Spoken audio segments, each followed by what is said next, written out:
Hello there, Evie here, and welcome to my review of the Arctic Freezer 34 eSports Duo. Now, Arctic got in touch with me asking if I wanted to review this. Disclaimer-wise, this is a review sample. It's been sent to me for free, and I actually get to keep it afterwards, so that's a sort of addendum to the review, disclaimer. But anyway, so I get to keep it afterwards, so if that affects how you think this review is going to turn out, then please feel free to leave now.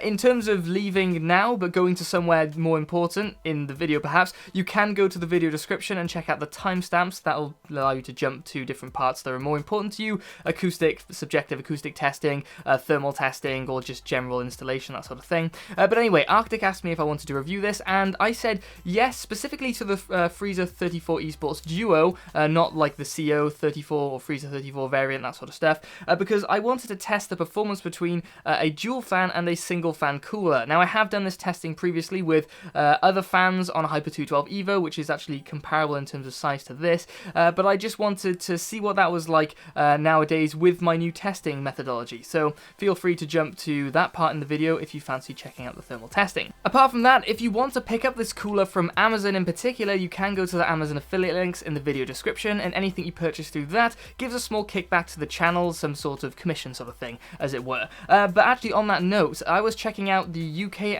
PC part picker and American PC part picker, and it turns out that this is the cheapest dual fan black painted cooler on the market, and you can actually get the best price through Amazon, funnily enough, which it doesn't always turn out that way, but that might make that more relevant then to checking those links out there. But PC Part Pick is a great place to check it out too.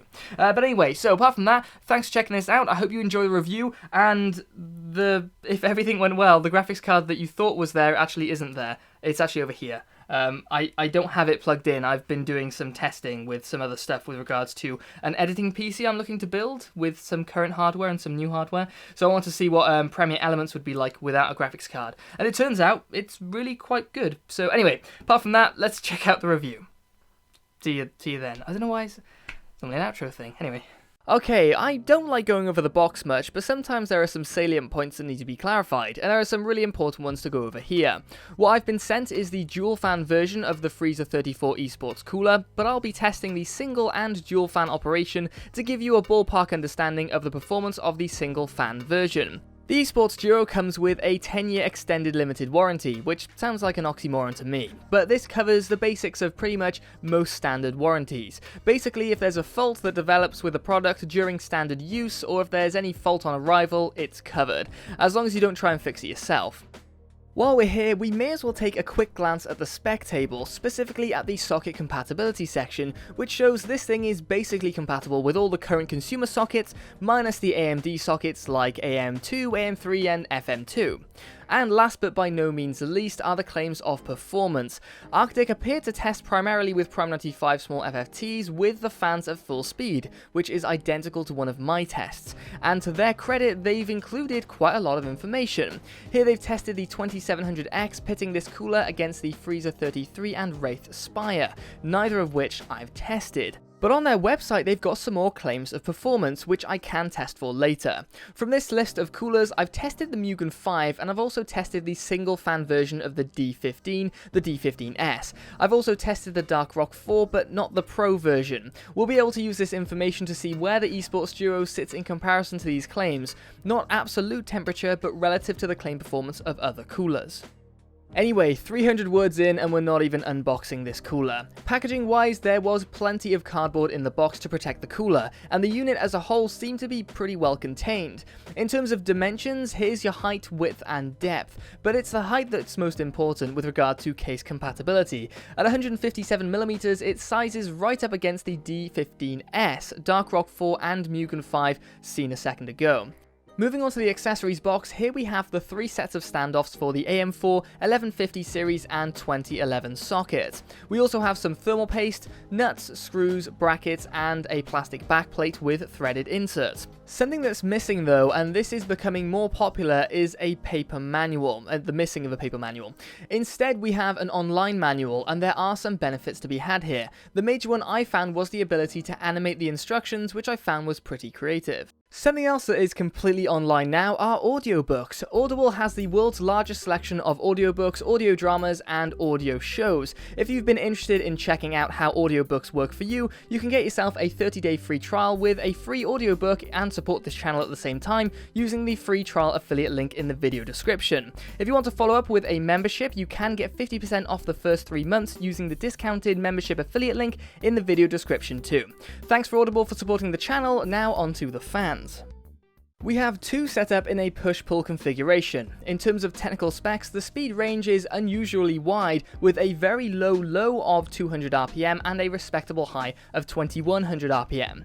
The noise level is apparently low, but we'll take a snapshot of what that sounds like later for ourselves, and the amperage is reasonable at 0.13 amps, so you can string these fans up with a few other case fans to one header without issue.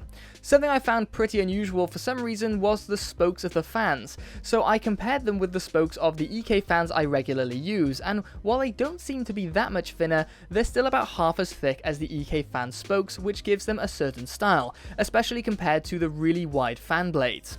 As for how the fans interact with the cooler, each corner of the frame has a standard screw hole, and while the center looks like some sort of rubber pad, it's more like a very thin rubberized coating over a plastic protrusion. Then, in similar fashion to the monstrous Thermaltake coolers I've tested previously, the fan clips are slotted into the fin stack and hook around the length of the fan's frame. We'll look into these a little more later. Getting rid of the fans isn't the easiest thing in the world, but it's also not that difficult. The clip sits pretty tightly against the fan's frame, so you'll want to get some nails underneath to pry it away. But it's nice to be able to leave the clip on the side and not have to worry about it falling off and, say, potentially scratching the GPU backplate below. This is much more important when it comes to reinstalling the fan later. Looking at both of the fans off the cooler, they're not quite identical, sort of. Well, the fan that was set up in the pull configuration has a double set of firm rubber pads applied to the corners to elevate it from the fin stack. It's not exactly pretty though, but I am glad they put something in to prevent the potential clash between the fan's blades and the fin stack of the tower. However, it would have been nicer to put in a cleaner solution than two sets of rubber pads, even if they're not visible once installed. Looking at the back of the tower, you can see the back of the cooler where the fan was in the pull position, there's a notch in the fin stack. But I don't know why. If you have any ideas, please let me know in the comments. But just before we get off the fans, or off the topic of the fans, the cables are well sleeved and the wires are black, which suits the style of the fan. Not to mention the sticker is black and white at the back of the fan, forgot to mention that earlier. But each fan has a male and female 4-pin connector, minus the third pin of the female connector so the tachometer doesn't get out of hand. This allows them to be daisy-chained without the need for another cable or fan header, which is great. But I'll let you know how this wasn't perfectly executed a little later. As for the tower, we see the same style of saw edge to both sides of the fins like that of the Dark Rock 4.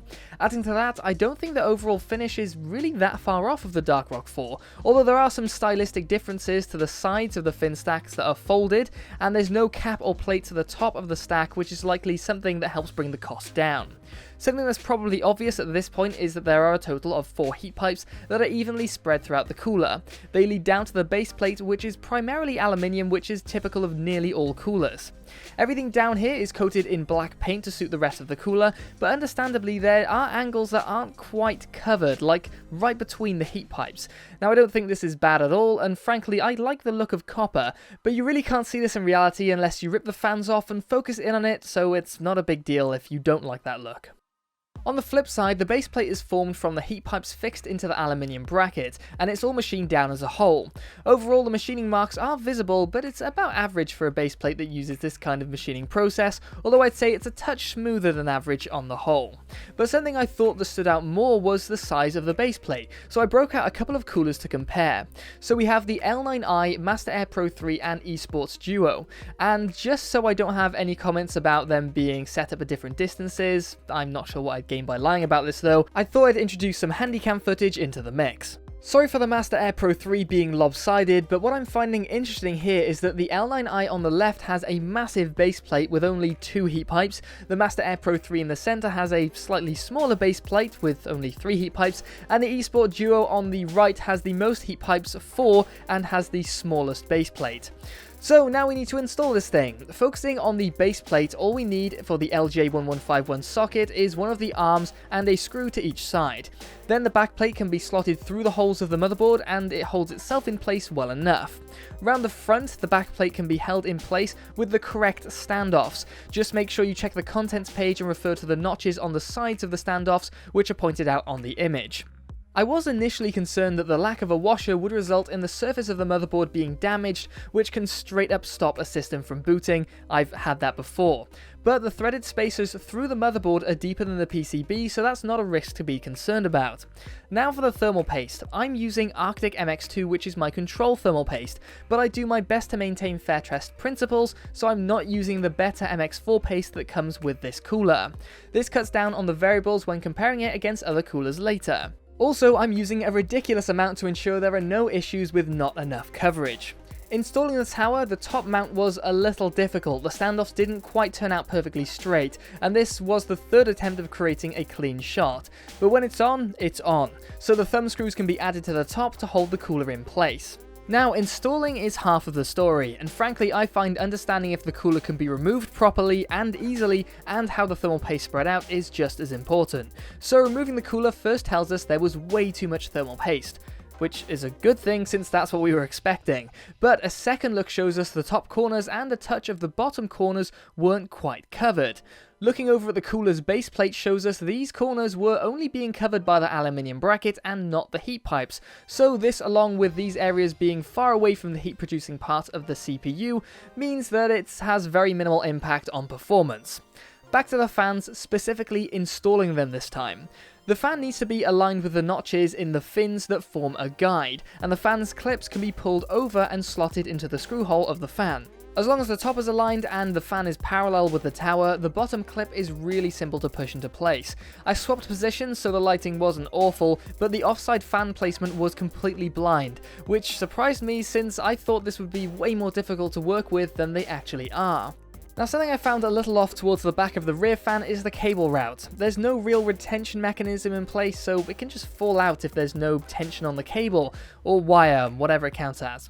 Anyway, in terms of connecting the fan to the fan header, or the fan to the fan header, we need to take a look at the pass-through that Arctic has added into the fans. Now, I really like that this feature is added since you don't need to get a fan splitter for both of the fans of the CPU cooler.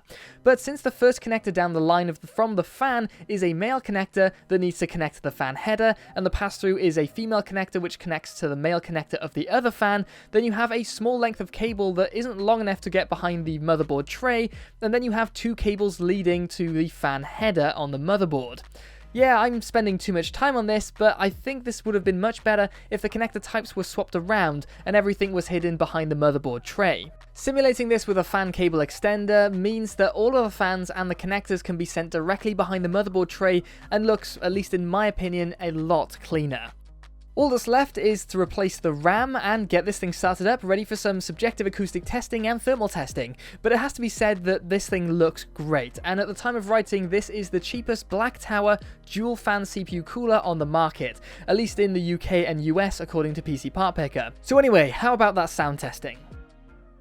Okay, so this is going to be a very quick subjective acoustic test that I do every time. I have a reference mouse click that I'll click, I'll give a pause before, do the click, and then you'll listen to the sound of the fan. I'm going to test at 20%, 60% and 100% on the PWM fan curve, and at the moment I've put it down to its lowest setting that was calibrated by the motherboard, but this motherboard has quite tight control, Asus Z170, quite tight control on the lowest fan setting. It won't give you full range on manual, but it did register this as going down to 15 or 14%.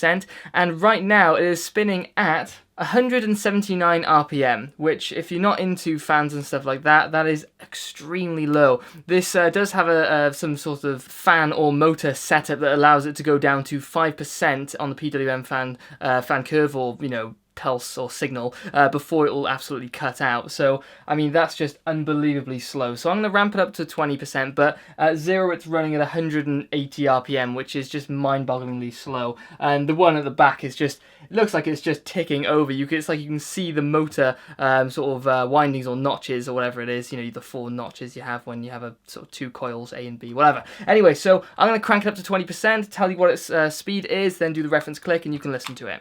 So 350 RPM, and here we go.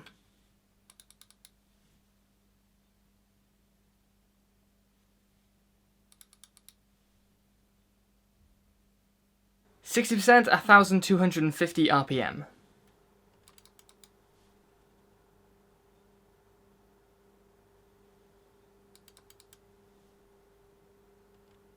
100%, 1900 RPM.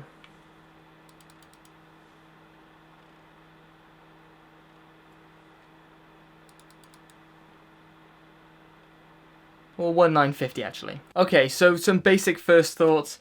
That's very impressive. I haven't seen a fan, or haven't worked with a fan yet that's gone down that low on the PWM fan range. Of course, there are a lot of fans that do have a cut-off, but generally the stalling range is about 20%, maybe 15%. But this one apparently goes down to 5.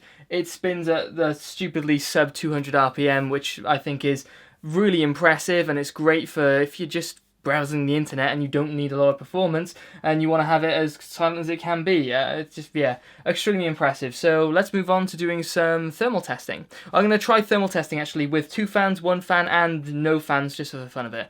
We'll see what it turns out like.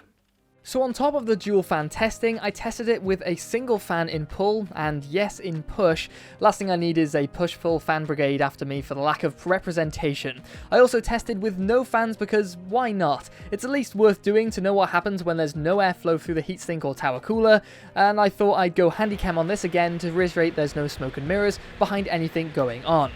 It's clear that the thermals are increasing at a constant rate with no sign of slowing down. Of course, a far larger heatsink would give this method a far better fighting chance, and this isn't really surprising at all. But what is surprising is that the fan connected to the CPU fan header, which was originally spinning, all of a sudden stopped. The fan works completely fine on a reboot, so is this some sort of power-off protocol thinking there's some sort of sensor failure on the motherboard, or is something different going on here? Please let me know in the comments. So let's get into the thermal testing results. We'll go through the stock dual fan setup first, and then we'll check out the other experimental testing results with Prime 95 afterwards. For an understanding of the test system specs, there's a basic description up top with more detail in the video description. The key at the bottom shows the CPU temperature is in blue in a delta T format, which subtracts the temperature of the room from the CPU sensor result, which gives directly comparing results between products a little more ease. And something making the graphs way too wide is the cooler size bar in millimeters, which are in purple, which I think gives you guys a visual understanding of the size to performance. But note there are some radiators in here which have their length taken into account, not their height. And the last point before we get into this, all fans were running at full speed to find the maximum performance of the coolers and negate any fan curve variables. So let's skip to the CPU heavier benchmarks and tests. So the Firestrike physics test throws the eSports Duo towards the top of the 160mm cooler pack, just behind the Macho RT and ahead of the NHD15S. But let's put the pitchforks down, shall we, and check some more results out, and bear in mind this is all within tolerance of most of the 160mm coolers. In the combined test, we see the eSports Duo retreat towards the back of the 160mm cooler pack, but this is still within tolerance of the majority of the 160mm coolers. Skipping past the GPU heavy benchmarks, pause if you want to analyze these yourself, Rise of the Tomb Raider places the eSports Duo right at the front of the 160mm coolers and out of range of tolerance.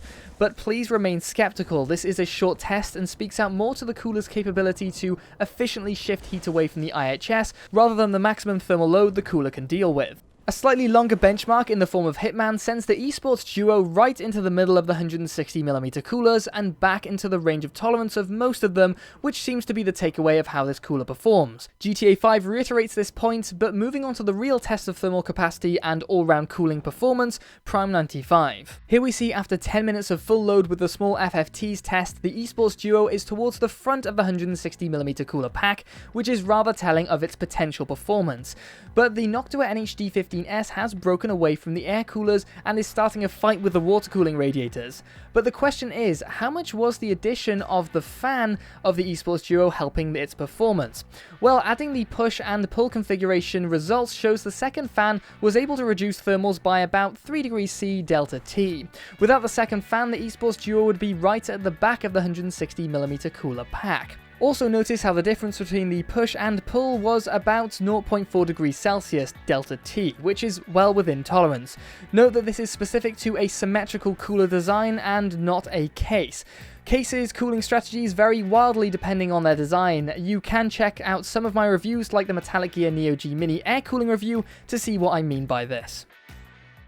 So looking back towards the start of the video where I was talking about the marketing and how we could check later on whether their testing, their internal testing, sort of read true to what we find in our testing. Well, if we look back, then they tested with the NHD15, which is the dual fan version of the D15S.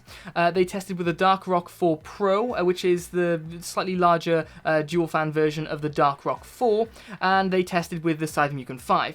Now, what I found is that compared to their testing, it actually rings relatively true. The NHD15, the dual fan version of the D15S that we tested, is actually about a chunk cooler, so for them it's a degree Celsius, for ours it's about the same-ish, 1.5 degrees I think it is. And for the Dark Rock 4, the Dark Rock 4 was a little bit hotter on their testing, same for ours, just a touch but within tolerance, and the Cybermugen 5 was a little bit hotter than the Freezer 34 eSports Duo in their testing and in ours. So I can say with fair confidence that this is relatively, compared to a lot of the other 160mm coolers, a comparative performer. If not, maybe a touch better, but frankly, tolerance-wise, I think it's pretty much spot on. So what I find interesting about that is that this is, as I said earlier, and I've said a couple of times in this video now, this is the cheapest all-black painted cooler with 2 fans, in at least America and the UK, which I find is pretty compelling. It's about at least £15 or £20 cheaper than the Dark Rock 4, not the Dark Rock 4 Pro, which they tested, and a fair amount cheaper than something like the Thermaltake coolers or the NHD15S. So I think it's compelling to me that if you wanted a really nice looking, in my opinion anyway, sort of dual fan setup, then this is pretty much one to go for. And I do think with the fact that the fans can go down to such a slow speed, in my testing sub 200 RPM at its lowest, and even shut off below 5% on the PWM fan curve, if your motherboard supports it. Mine doesn't, which is a pain, but, well, a pain, yeah, it's real pain that it can't go sub like 14%. Anyway, so yeah, that's just another reason to choose this, even if it saves you some money on top of that as well. So yeah, personally, I think this is a very compelling option, and if I was going for an all-black build, or mostly black build, and you can actually get this in different colours as well, red, yellow, green, I think, maybe blue, I don't know, but you can get this in a range of colours too, so it can suit a sort of black and other colour theme that you're going for. So I think that's about it. If you enjoyed the video, I'm going to try and get out of the way of things I'm popping up now. If you enjoyed the video, please like it, and if you didn't, please dislike it, and let me know in the comments what you thought, improvements to be had here and there, and if you want to support the channel any further, you can subscribe, which is great because then it allows me to know how each video is doing and how the channel is doing overall. And if you want to support the channel further than that, you can always join the Patreon, which will probably be there on this occasion, but there's not a lot going on the Patreon at the moment, although probably by the time a lot of people have seen this video, there probably is a lot more going on, but I'm going to do my best with the upcoming editing PC to be able to save some time to support that far better. Also, thanks to Arctic for supporting the channel and sending the cooler. I'm so bad at that stuff already because I haven't done it enough. Oh, that's quite useful actually, without GPU. They also sent me a nice handwritten letter on one of their Arctic sort of things, which I thought was always quite a nice little addition, but yeah.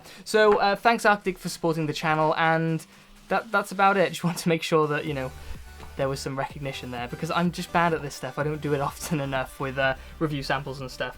It's a new world to me. Anyway, cheers guys, catch you next time, bye bye.